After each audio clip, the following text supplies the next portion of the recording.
बिस्मिल्लाहिर्रहमानिर्रहीम। दुनिया के बड़े मज़हब इस किताब के अंदर हम इससे पहले इस्लाम का तारुफ़, इसके बुनियादी अक़ायद और इबादात का मुतालिया कर चुके हैं। आज हम इसी किताब के अंदर से इस्लामी रवायत और तमद्दुन का इर्तिक़ा इस मौजू को पढ़ेंगे। तमाम नौ इंसानी पर मुश्तमिल एक बड़ी बरादरी के अंदर कुरानी तालीमात और हुज़ूर पाक सल्लल्लाहु अलैहि वसल्लम से वफ़ादारी की बुनियाद पर एक मख़सूस जमात उम्मत मुसलमा का क़याम कुरान पाक के अहम मक़ासद में से है। गो ये ज़रूर है कि कुरान और इस्लाम ने तक़दीर इंसानी का जो तसव्वुर पेश किया है उसमें इंसान को बहैसियत फ़र्द मरकज़ी मकाम हासिल है और इंसान पर इसके अमल की ज़िम्मेदारी, इसका हिसाब किताब और जन्नत या जहन्नम की सूरत में इसकी तकदीर का फ़ैसला क़तन इनफरादी तौर पर ही होगा। लेकिन फिर भी कुरानी तसव्वुर में इंसान अपने इस मकसद तक समाज के ज़रिए यानी समाज में रहकर अपने फ़राइज़ अदा करते हुए ही पहुँच सकता है। इसलिए समाजी ज़िंदगी की अहमियत भी अपनी जगह मुसल्लम है। दूसरी तरफ समाज अगरचे अफराद के मजमुआ ही का नाम है और यकीनन मखसूस अक़दार और अज़ाइम रखने वाले अफराद की जमात उनकी इन खुसूसियात की आयनादार होगी, लेकिन फिर इज्तमाई ज़िंदगी अपनी जगह अपने अफराद पर असरअंदाज होती है।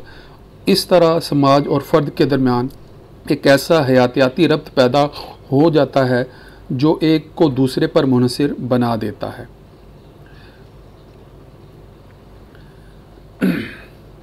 यही वजह है कि कुरान पाक की तालीमात के मुताबिक पैगम्बर इस्लाम सल्लल्लाहु अलैहि वसल्लम ने एक मखसूस समाज की तश्कील के लिए जिद्दोजहद की।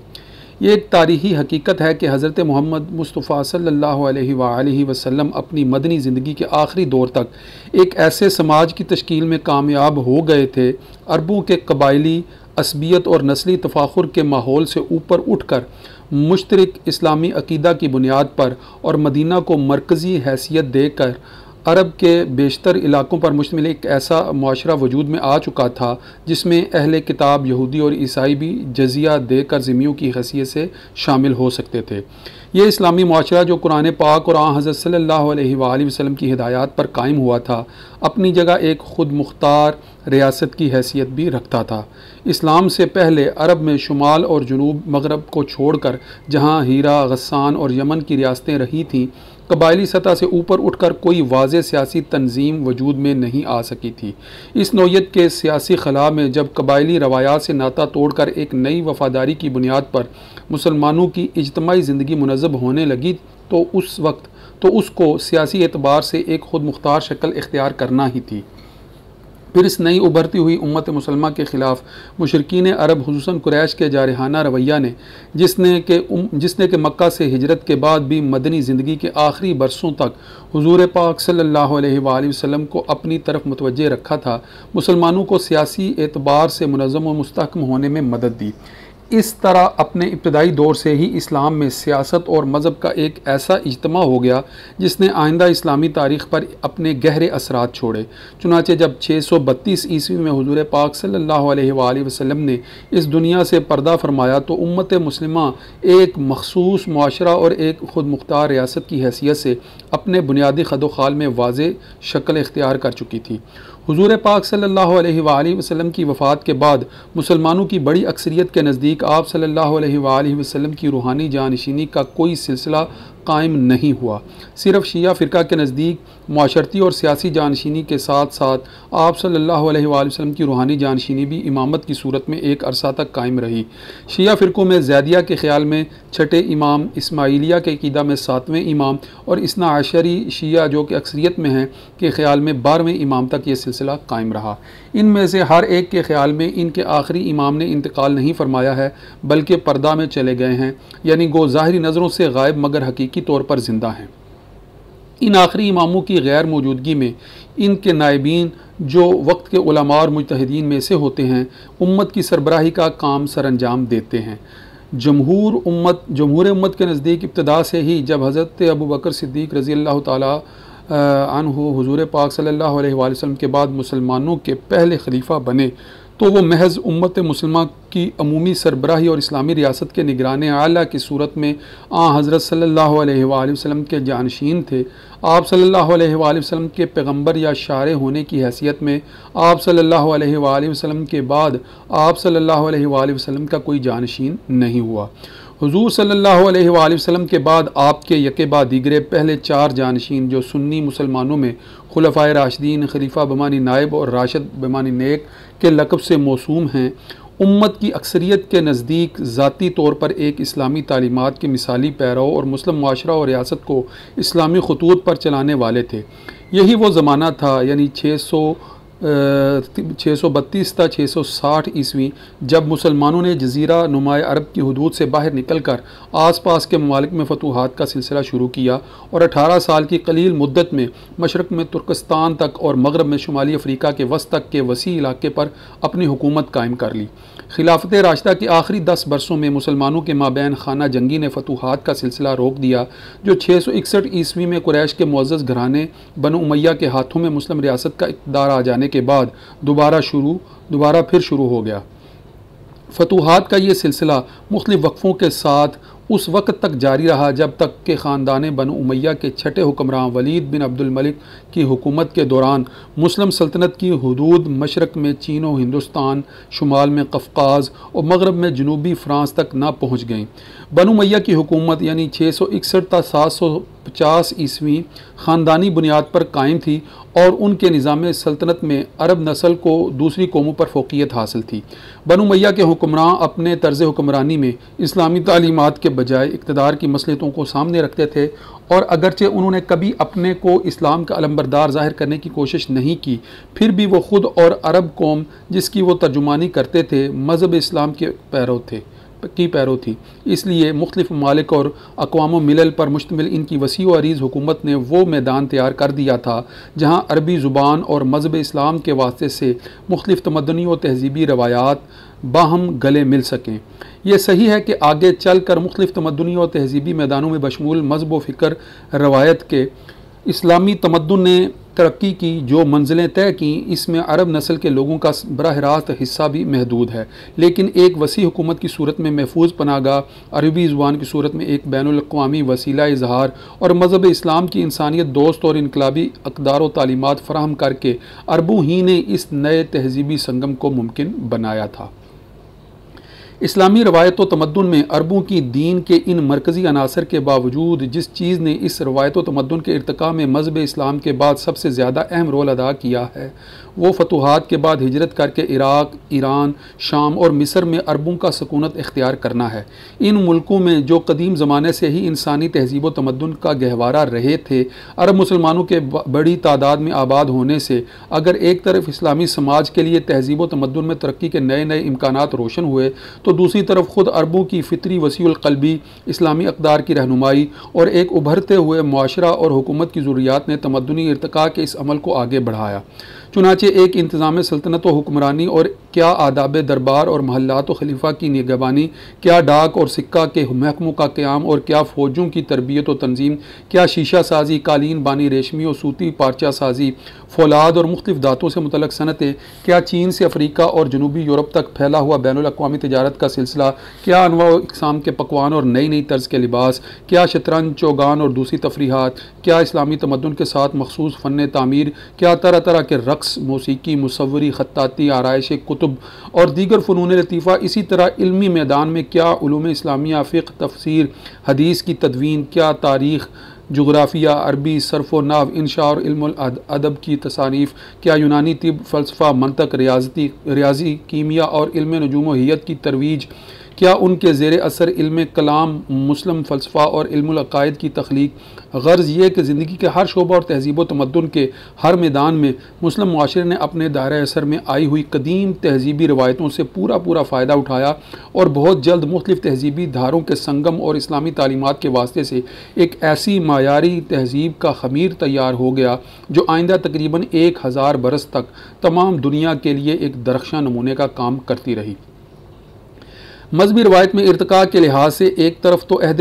बनु उमय्या में दीनी उलूम यानी फ़िक़्ह, हदीस, तफसीर और सीरत व मगाज़ी की रवायात की जम व तदवीन का काम बड़े पैमाने पर हुआ। इस अमल ने मजहबी रवायत के मैदान में ऐसी ठोस बुनियादों की फराहमी का काम शुरू किया जिस पर आइंदा रासिख़ुल अक़ीदगी की पायदार इमारत तामीर हुई। और दूसरी तरफ इस अहद में मफतूहा ममालिक में दूसरे मज़ाहब के पैरों और यूनानी फ़लसफ़ा से मुतासिर रवायात से इस्लामी रवायत का इख्तलात भी शुरू हुआ। इसके नतीजा में बाज़ दीनियाती मसाइल बहुत शिद्दत के साथ उठ खड़े हुए, जिनमें सबसे पहले दीनियाती बहसों का मौजू बनने वाला मसला तकदीर और इंसानी इख्तियार का था। फिर इसके साथ साथ खिलाफत राशिदा के बाद के ज़माने यानी हज़रत उस्मान रज़ी अल्लाह तआला अन्हु के आखिरी दौर से मुसलमानों में सियासी ग्रोह बंदियों और खाना जंगी का एक सिलसिला कायम हुआ था। इस खलफशार में कई सियासी जमातें उभर कर आईं जिन्होंने मजहबी एतबार से भी अपने मखसूस अकायद और मसाइल मुतय्यन करने शुरू कर दिए। इन जमातों में सरफ़हरिस्त शिया और ख़वारिज थे।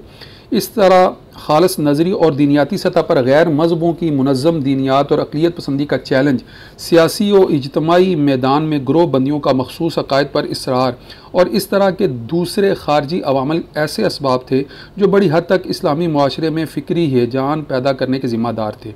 एक और बड़ा उनसर जो मुसलमानों की फ़िक्र नज़र को फ़िक़ही मैदान में दावत आजमाइश दे रहा था, वो मफतूहा इलाकों में आबादकारी के सबब नहायत सूरत से इब्तदाई इस्लाम के हालात और माहौल की तब्दीली थी।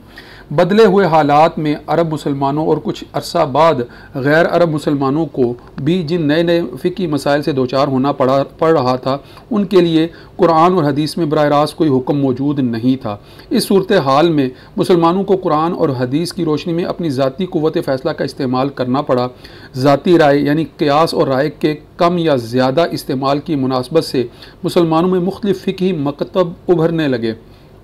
ये हक़ाइक़ और रुझानात जो मुसलमानों के मजहबी फ़िक्र को नई नई समतों में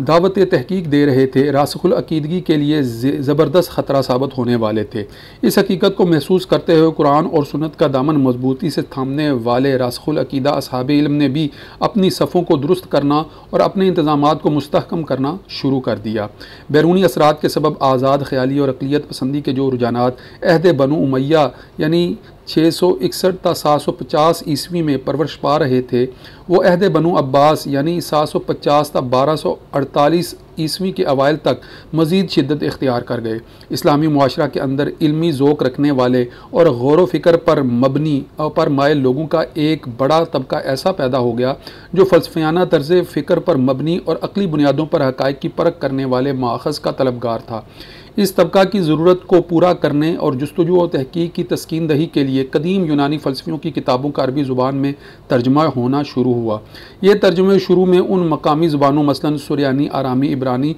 और पहलवी वगैरह से अरबी में किए जाते रहे, जिनमें कि ये इल्मी सरमाया इस्लाम से बहुत पहले असल यूनानी से मुंतकिल किया जा चुका था। लेकिन वक्त गुजरने के साथ जैसे जैसे इन तर्जुमों का मायार बुलंद होता गया और इस काम के लिए मुस्तनद तरीन नुस्ख़ों की तलाश रहने लगी, तो कई ऐसे मुतरजमीन सामने आए जो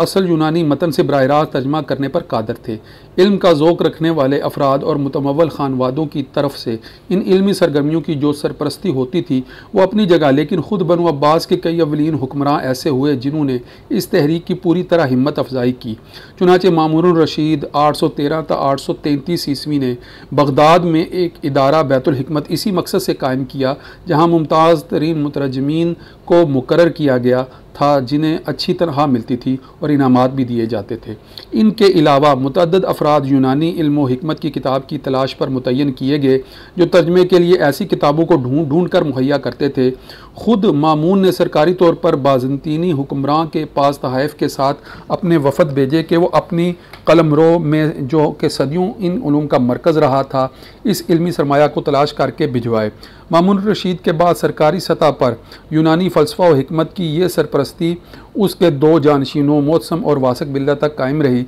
फिर उसके बाद अल-मुतवक्किल के अहद यानी 847 से 861 ईस्वी से हुकूमत ने अपनी पॉलिसी बदल दी और अक़लियत के बजाय रासिख़ुल अक़ीदी को अपना लिया। दीनियाती एतबार से अक़लियत पसंदी का मुनज़्ज़म इजहार उस दौर में मोतज़िला तहरीक की सूरत में रूनुमा हुआ। मोतज़िली आलमों ने इस्लाम के माबाद तबियाती और अखलाकी नज़रियों को अक्ल की रोशनी में परखा और उनकी उसी ताबीर को मुनासिब करार दिया जो माक़ूलियत के आज़ादाना मयार पर पूरी उतरती थी। इस्लामी अकायद व तसव्वुरात से मुतालिक उनकी तशरीहें अक़ल की बालादस्ती तस्लीम करते हुए मज़हब को उसका ताबे बना देती थीं। उनकी दीनियात में मज़हब अक़ली तसव्वुरात और नज़रियात का एक मजमुआ बनकर अपनी रूहानियत से तही दामन रह जाता था। मगर ज़माने की आम रवश देखते हुए मुअतज़िली उलमा खुलूस दिल से ये समझते थे कि इस वक्त मज़हब की वही तशरीह रोशन ख्याल ज़हनों को मुतासर कर सकती है जो अक़लियत के तकाज़ों को पूरा करे। नवीं सदी ईस्वी के 1000 साल बाद 19वीं और 20वीं सदी में बाज़ जदीद मुस्लिहीन का बाइन ही यही तसव्वुर काबिल गौर है। मुअतज़िली तहरीक को मुकम्मल उरूज उस वक्त हासिल हुआ जब मामून रशीद ने उनके अकायद और तशरीहात को इस्लाम की तरक्की के लिए मुफीद समझते हुए तमाम उलमाए उम्मत को मजबूर किया कि वह मुअतज़िली अकायद खुसूसन अक़ीदा खल्क़े कुरान को तस्लीम करें। हुकूमत की सख्तियों और क़ैदोबंद के खौफ से मुतअद्दिद असहाबे इल्म ने मुअतज़िली अकायद को इख्तियार कर लिया। इस दौर इब्तला में जबकि मामून रशीद और उसके जानशीन मुअतज़िली तहरीक की हमायत पर कमर बस्ता थे, रासिख़ुल अक़ीदा रवायत को भी इमाम अहमद बिन हम्बल रहमहुल्लाह और उनके साथियों की सूरत में वो जानसार मुयस्सर आ गए जिन्होंने अक़लियत पसंदी के इस गलबे के दौरान उम्मत की वफ़ादारी को कुरान और सुन्नत के साथ उस्तवार रखा। इसमें शक नहीं कि उनको अपने इस काम में तफसीर मासूर और हदीस के उन मजमुओं से बहुत मदद मिली जिनकी तदवीन इस किस्म के मतवक्के ख़तरात के पेश नज़र पहले ही शुरू हो चुकी थी। मुअतज़िली बहरान ने दीनी रवायत की जमा और तरतीब की रफ्तार तेज़ कर दी और बहुत जल्द नवीं सदी ईस्वी के अख्ताम तक तफसीरों और हदीसों के वो मजमूए और फ़िक़ी मसलकों की वो मुनज़्ज़म सूरतें तरतीब पा गईं जो आज तक इस्लामी रवायत की मुस्तनद बुनियाद हैं। इमाम अहमद बिन हम्बल रहमहुल्लाह और उनके मकतब फ़िक्र ने मुअतज़िला के रद्द-ए-अमल के तौर पर उनसे बिल्कुल मुतज़ाद रवैया इख्तियार किया था। अगर मुअतज़िला अक़लियत के परस्तार थे तो हम्बली रहमहुल्लाह मकतब फ़िक्र ने इस्लामी तालीमात की तशरीह में अक़ल के इस्तेमाल को बिल्कुल ममनू समझ लिया। उन्होंने पूरी शिद्दत के साथ इस उसूल पर ज़ोर दिया कि कुरान और हदीस का मफ़हूम समझने में महज़ उनके ज़ाहरी मानी पर इक्तफ़ा करनी चाहिए। कुरानी आयतों और हदीस के बराह रास्त मफ़हूम से आगे बढ़कर उसके मानी पर गौर व फ़िक्र या उनसे किसी तरह का मुनज़्ज़म निज़ाम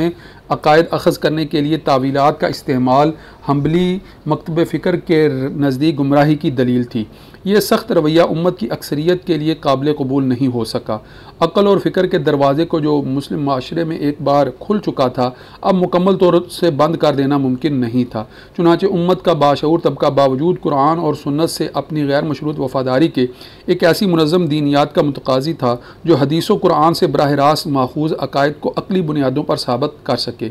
इस तरह न सिर्फ ये कि रासुल अक़ीदा तसव्वुरात और तालीमात की तशरीह वक्त के मजाक के मुताबिक एक मुरतब सूरत में हो सकेगी बल्कि मुअतज़िला और दूसरे अक़लियत परस्तों के मुकाबले में रासिख़ुल अक़ीदा रवायत का दिफा भी बखूबी हो जाएगा। उम्मत की इस ज़रूरत और वक्त के तकाज़ों को देखते हुए ऐसे उलमा सामने आना शुरू हुए जिन्होंने इस काम का बेड़ा उठाया और मुअतज़िला और ज़ाहरियों के दरमियान रहते हुए अक़ल को रवायती अक़ायद का ताबे बनाकर इस्लामी दीनियात या इल्म कलाम की बुनियाद रखी।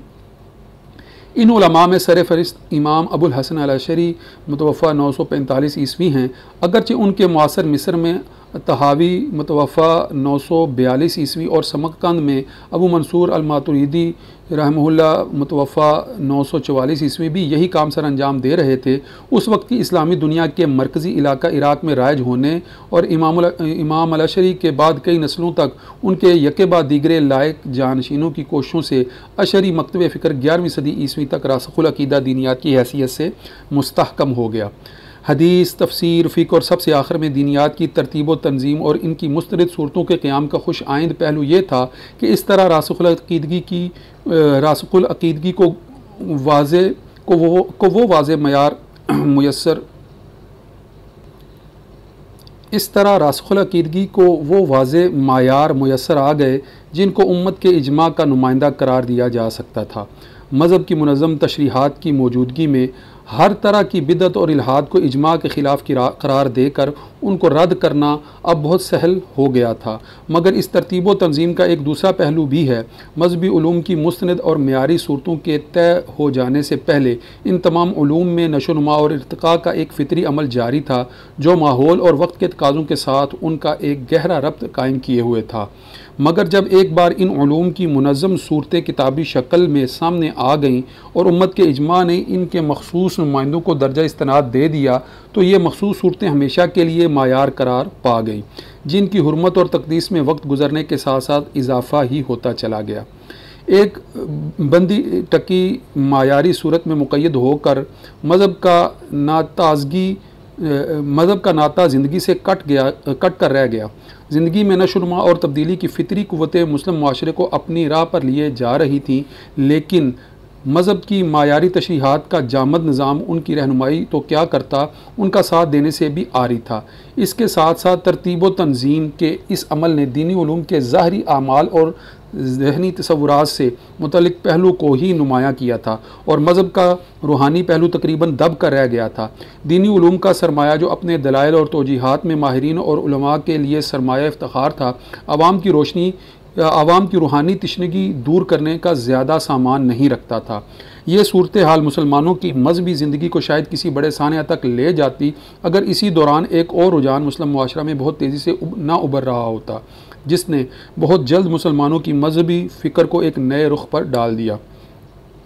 हमारी मुराद तसव्वुफ़ के रुझान से है, जो 10वीं सदी ईस्वी तक एक बाकायदा रवायत की शक्ल इख्तियार कर गया था। इस दौर के मुतअद्दिद रुझानात और तहरीकों की तरह तसव्वुफ़ की इब्तिदा के लिए भी किसी मखसूस इलाके या ज़माने का सही तयन मुश्किल है। इसमें शक नहीं कि सहाबा रिज़वानुल्लाहि अजमाइन की ज़िंदगी का एक पहलू ऐसा था जिसे रूहानियत में इन्हमाक से ही ताबीर किया जा सकता है। फिर ताबईन रहमहुल्लाह और तबा ताबईन रहमहुल्लाह में ऐसे लोग मौजूद रहे जो ज़ुहाद और अलबुकाऊन, बहुत रोने वाले के लक़ब से याद किए जाते थे, लेकिन दर हकीकत 8वीं सदी ईस्वी के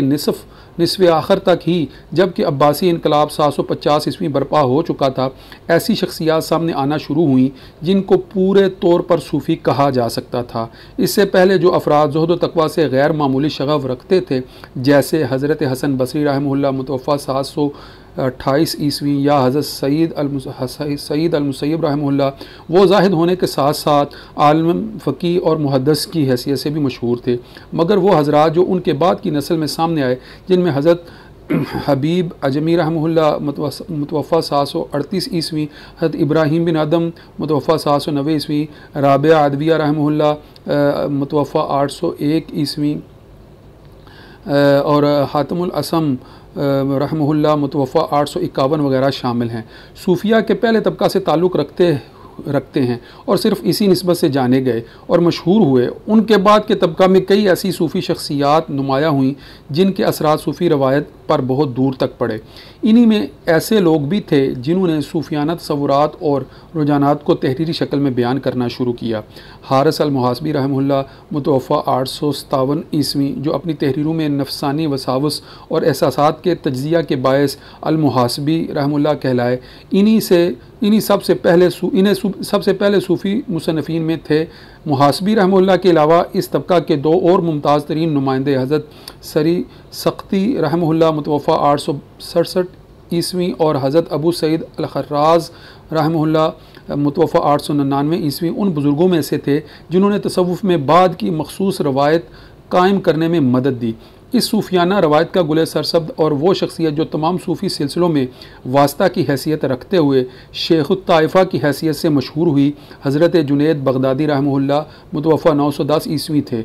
इस दौर में जैसे जैसे रासख़ुल अक़ीदा रवायत अपने को मुनज़्ज़म करती जा रही थी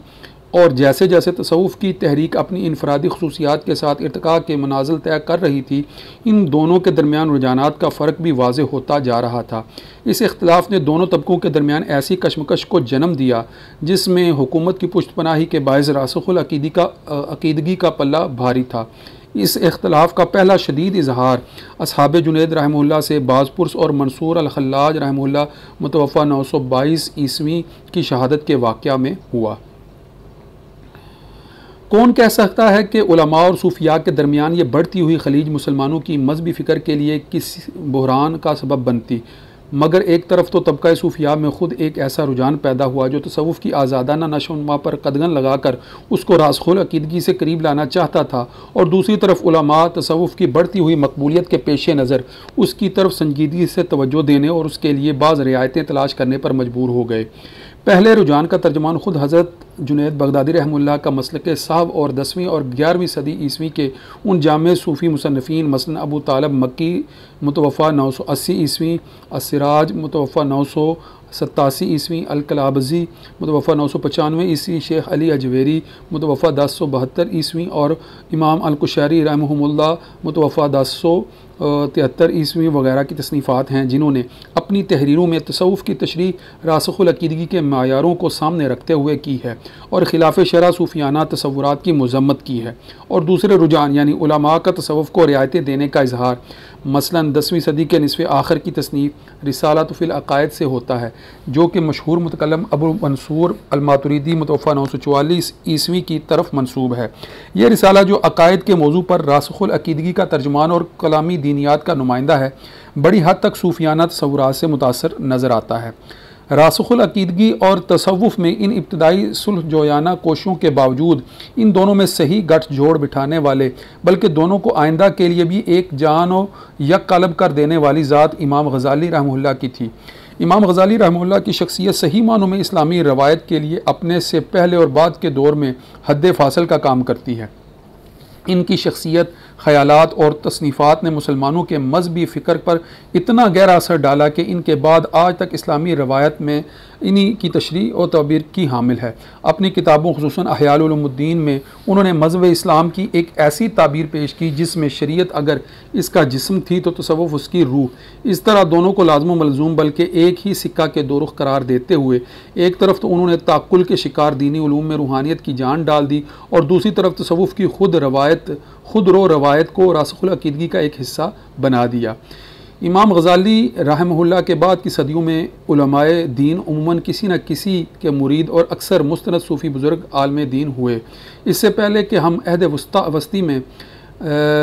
वस्ता में मुस्लिम समाज में तसव्वुफ़ के हमागीर गलबा का ज़िक्र और उसकी वजूहात पर कोई तबसरा करें, मुनासिब मालूम होता है कि इस्लामी तमद्दुन के क्लासिकी दौर में तहज़ीबी अमल में शरीक दूसरे उलूम व फ़नून का भी सरसरी ज़िक्र कर दें। मुख्तलिफ़ तमद्दुनी रवायात खुसूसन यूनानी किताबों के तर्जमा का ज़िक्र बतौर एक तहरीक के हम ऊपर कर चुके हैं। इन तर्जुमों ने सिर्फ़ दीनियात में ही अक़लियत के रुझानात को तरक्की नहीं दी थी, बल्कि मुख्तलिफ़ सेकुलर उलूम से इस्लामी मुआशरे को न सिर्फ मुतारफ़ कराया बल्कि इनमें जुस्तजू और तहकीक का मजाक भी पैदा किया था। चुनांचे अब्बासी खलीफा मंसूर 754 ta 775 ईस्वी के ज़माना में इब्राहीम अल-फ़ज़ारी रहमहुल्लाह मुतवफ़ा 777 ईस्वी मूजिद उस्तरलाब की तर्जुमा करदा संस्कृत की मशहूर तसनीफ़ सदांत के अरबी तर्जुमा सिंध हिंद और बतलमूस की किताब